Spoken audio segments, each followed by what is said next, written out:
Good evening.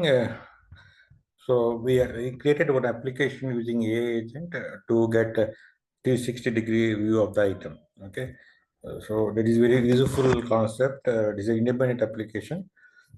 We can log in like this. We can give your URL here and username and passport here, so that we can get also environment like production, test, and development. So once we connected, it will get like this. So once we enter that item number, when search for that, it will get the overview. That is the description, category, everything we get here.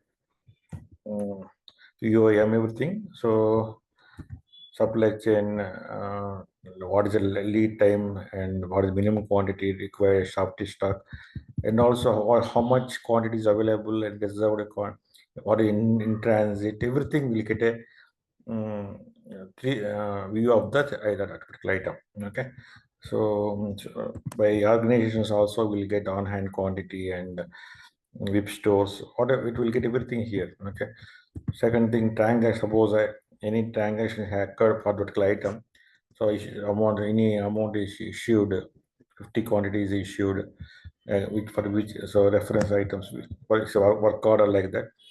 So POs, everything will get here. So that is very useful concept. So it is an independent application, is not a connected cloud. So we can get everything from this application. So it is done with the AI agents. If you have any doubts on this, how to create this type of agents, um, please ping me on YouTube comment section so that I can reply back. Thank you.